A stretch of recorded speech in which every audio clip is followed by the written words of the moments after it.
In 1919, he hit 29 home runs and was sold to the New York Yankees. A three-run home run for Buffington. The Yankees now lead it by a score of 3-2. Bill Lee is now going over to a couple of the Yankees, and there they go again. Hits it to deep left. That might send the Yankees to the World Series. Varitek and A-Rod going at it. Roberts is going. Posada's throw. Roberts safe. And what can I say? Just tip my hat and call the Yankees my daddies. Welcome to Fanbase, a deep dive into the greatest rivalry in sports. His name is John Senecal. I am Brian Shackman. This is episode 58. In terms of the agenda, we'll do a little bit about the acquisitions of the Red Sox and relative inactivity of both teams relative to the free agent market. We'll touch on the lockout and how stupid it is.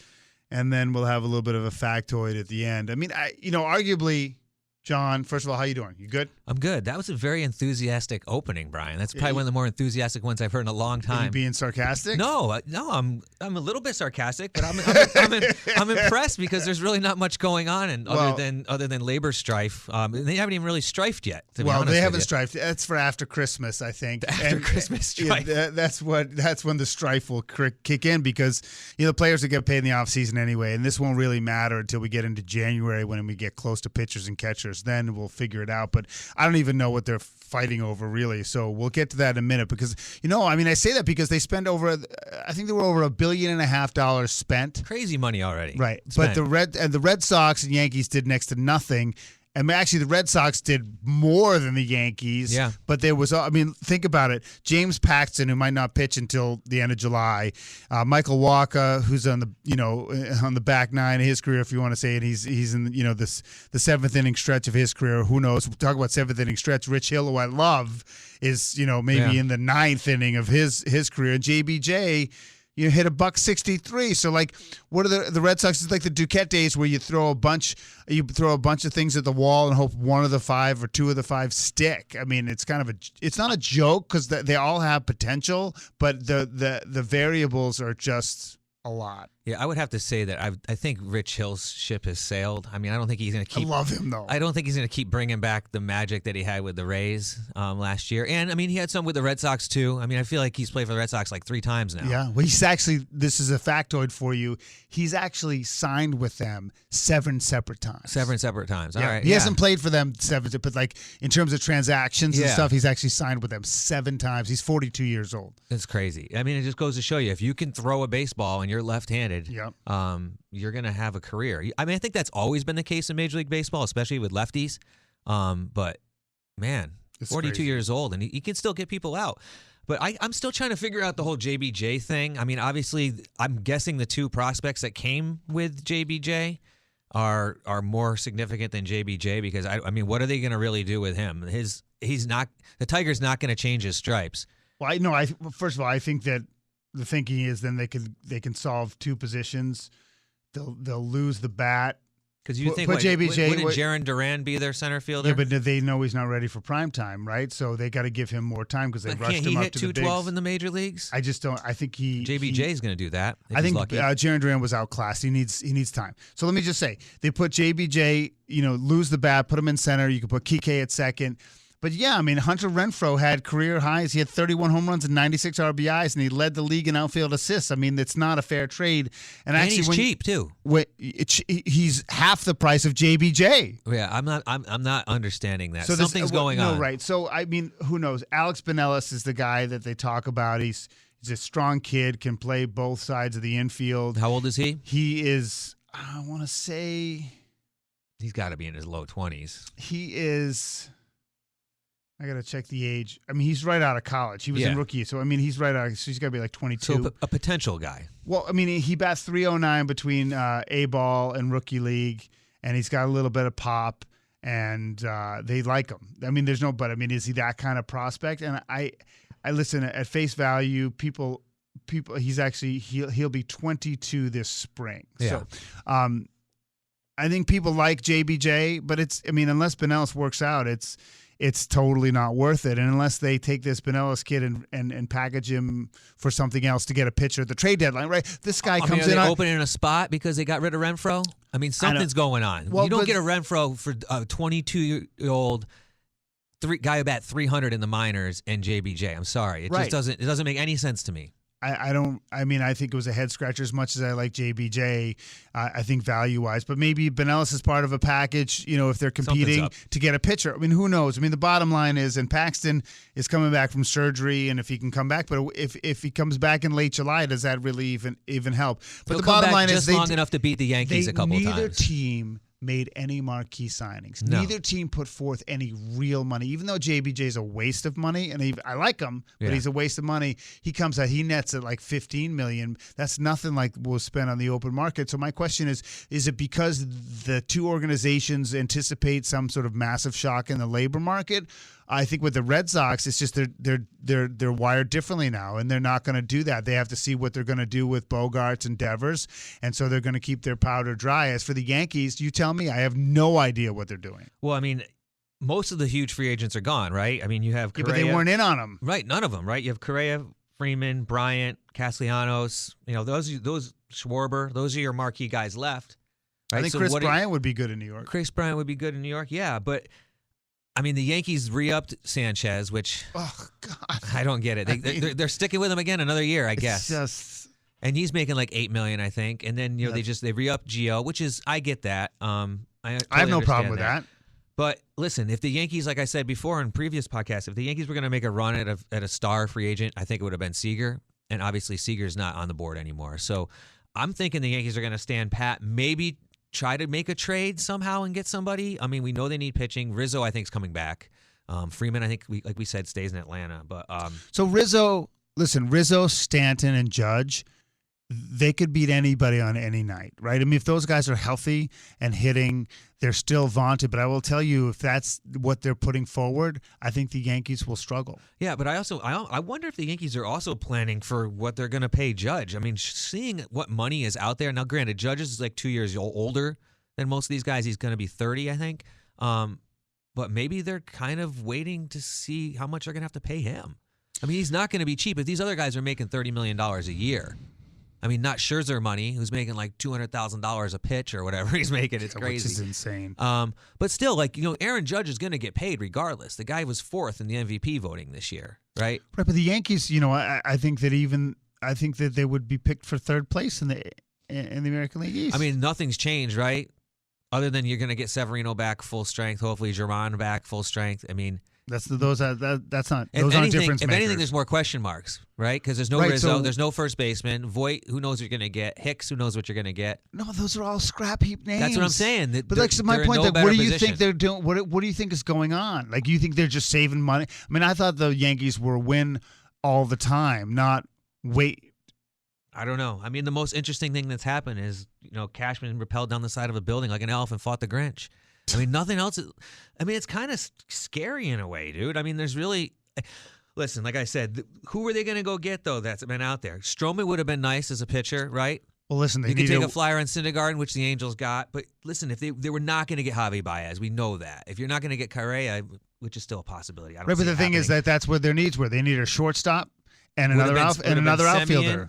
Baez or Correa, right? There's your shortstop. Semien would have been awesome. Right, but obviously they didn't want him. Right, so that's the point. Why? Like, John, I'm trying to take a stand for crying out loud. I think they're going to stick with the minor league guy, and hopefully that's who they're going to bring up and play. And they're going to move Glaber to short. They're going to do a stopgap. I mean, that's a bunch of spoonfuls of hot garbage. I mean, you should be furious. This is a joke. I mean, I think it sucks, dude. But listen, if you missed out on Seager, your alternative right now is Correa. You never used to miss out on anybody. Like, my point is, like, what the heck is going on? Just because you didn't hear about it in the paper doesn't mean they weren't offering money to somebody. Well, then why didn't they come? All of a sudden, the Mets, because of Steve Cohen, they can't get anybody because nobody wants to play there. And then maybe people would rather make $25-30 million in Texas where no one's going to bother them than come to New York. Maybe people don't want to play in New York. Well, I'm just saying, like, let's talk about. The New York Mets just signed Scherzer for $43 million They probably paid him 30% more than anyone else would pay. Get your head out of the clouds. He would not have made anything close to that with any other team. Nobody should be making close to that. But the point is that they overpaid by a huge margin to get him.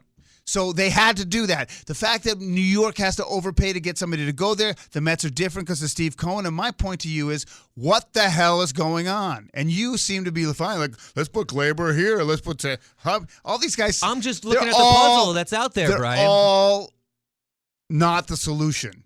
Obviously, but what else, what do you want me to do? You want me to Nothing. call I him want you up to be and tell mad. him? I want you to be angry. I want Listen, you to have I an don't want opinion Carlos or a Correa on the theory. Yankees. I'm not mad because they didn't sign the guy yet, and chances are he's the last one out there, right, for shortstops. They didn't sign Baez. I don't like him. I'm talking about me, right? Not as a Yankee fan. So base Semien would have been over. nice. Semien would have been nice, but granted, dude, Semien is older. He's 32 years old. Boy, he can hit. He can hit. He can hit the last 2 years. Listen, I just hope these other guys don't go to die in Texas, dude, because it seems like Texas swallows people up and chews them up. A-Rod, yeah. I mean, then they trade him and what have you, but the bottom... Listen, Corey Seager is not going to play out his contract on that team. No, I agree. I'm sorry. I'm not that upset the Yankees aren't doling out 10-year contracts to guys for $32 million.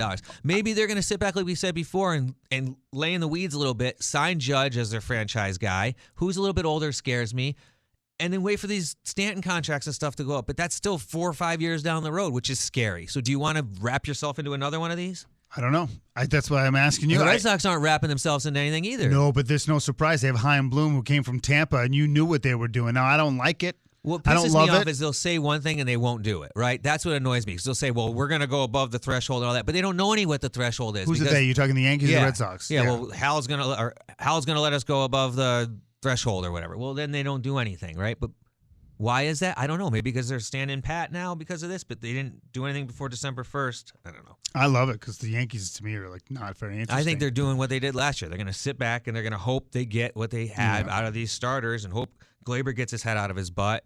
I don't know, but they need a shortstop. They need a bona fide shortstop. He's John Senecal.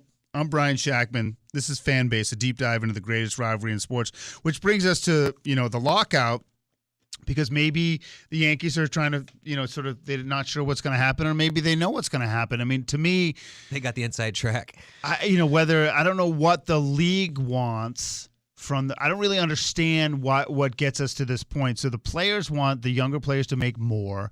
They want to get to free agency sooner. They want fewer teams to tank.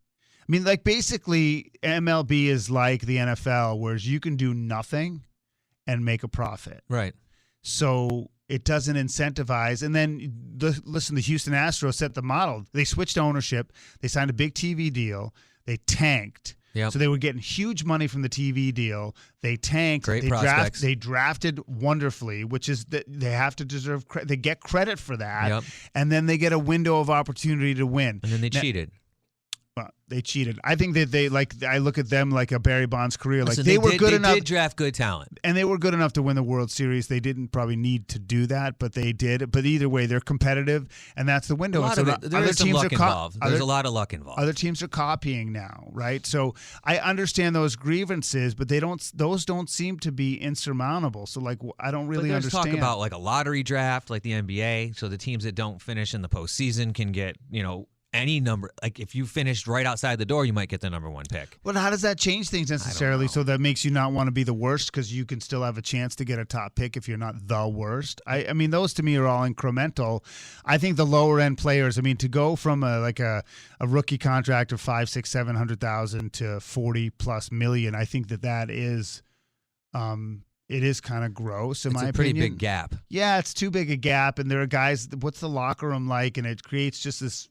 I don't know, the culture of it. I don't really love. There's always going to be disparity from the free agent guy to the entry level guy, but I think the entry level contract in the NBA, maybe there should be a cap and the on NHL how much is you higher. can make, like, per season. That would be a salary cap. Well, maybe not an overall, like a cap just in general per year contract, not a team contract. I don't think that's. That just seems crazy. That's never. By the way, John, let me just tell you, that's never going to happen. Well, of course, it's never going to happen, but it makes sense.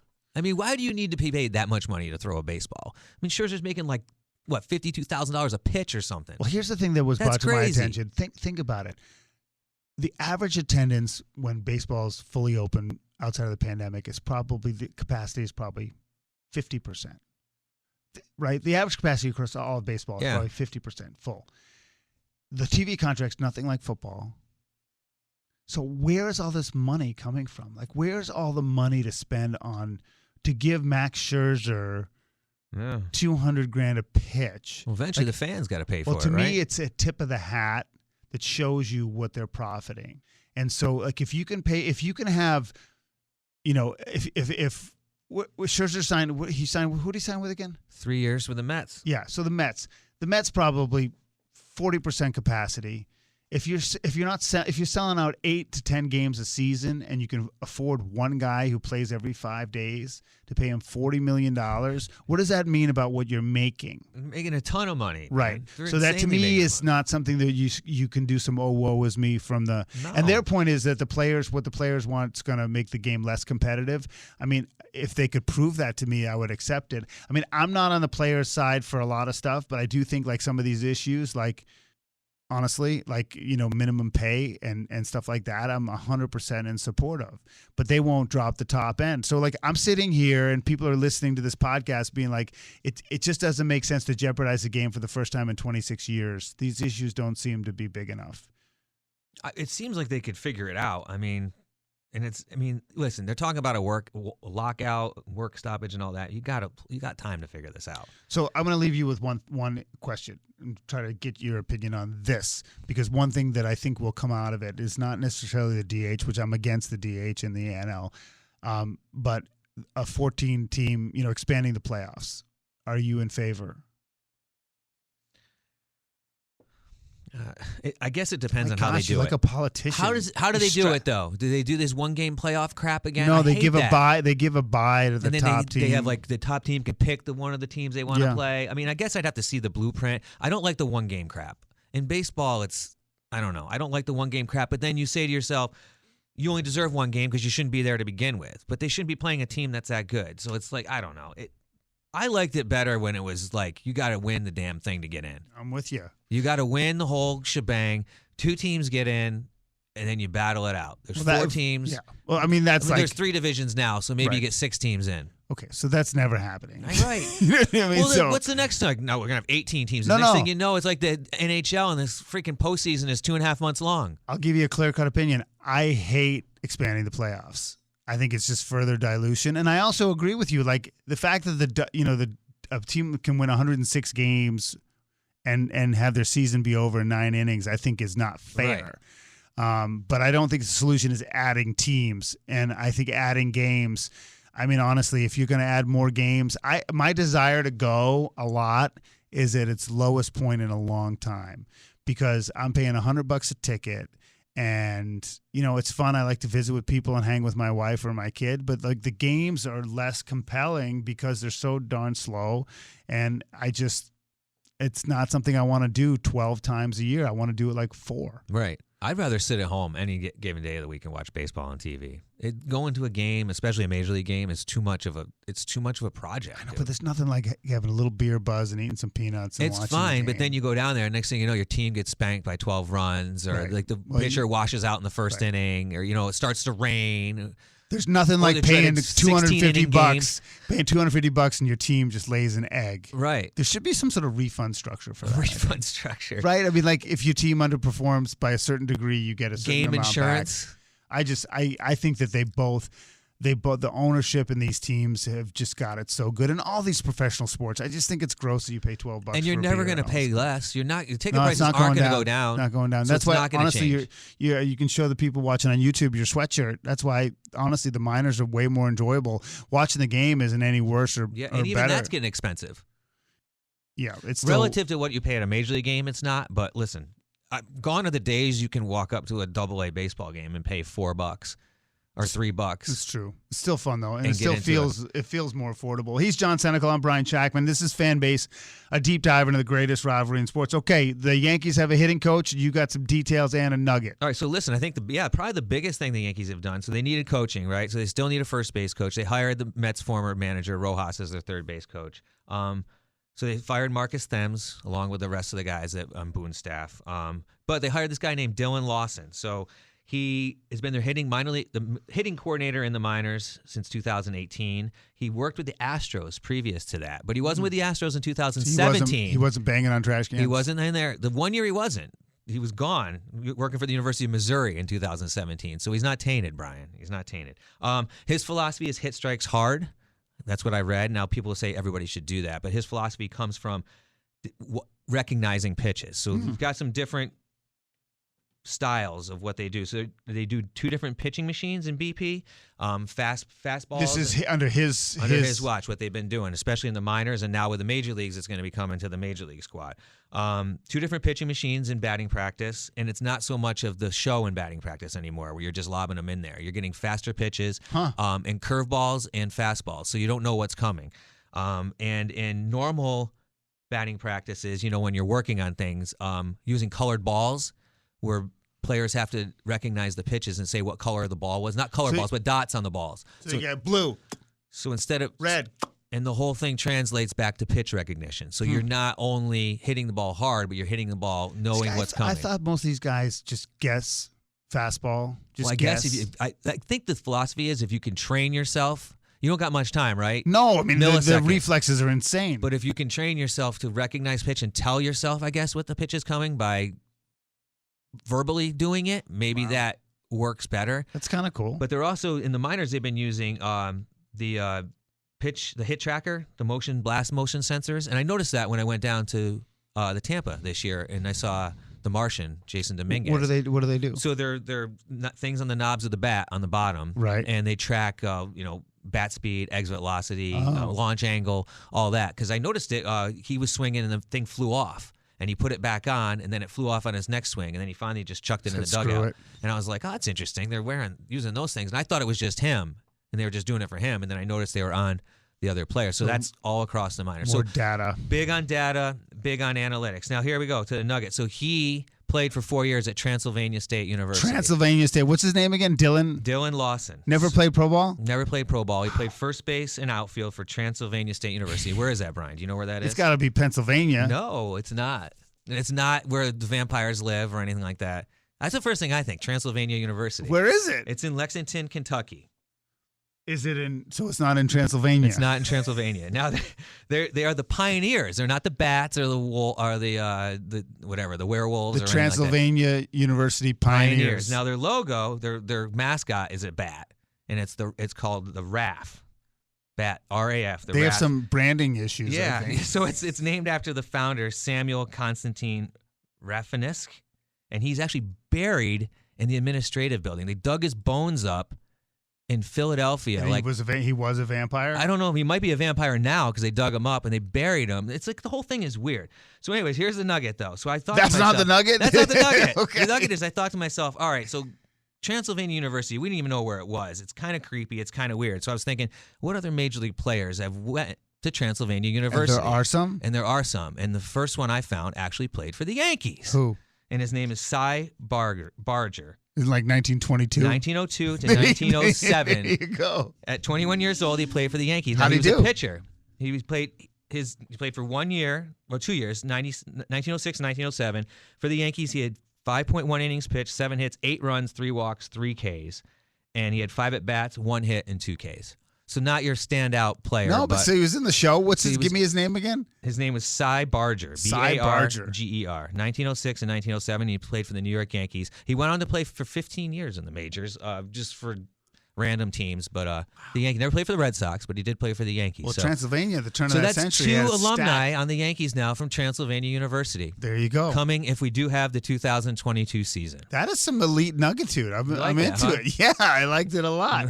All right, John, thank you very much. John Senecal, Brian Shackman. This has been another edition, the 58th episode of Fanbase, a deep dive into the greatest rivalry in sports. Watch us on YouTube, listen to us on Odyssey or wherever you enjoy your podcasts, and please share it with a friend and grow it because we like it and we want to keep doing it. Have a great one.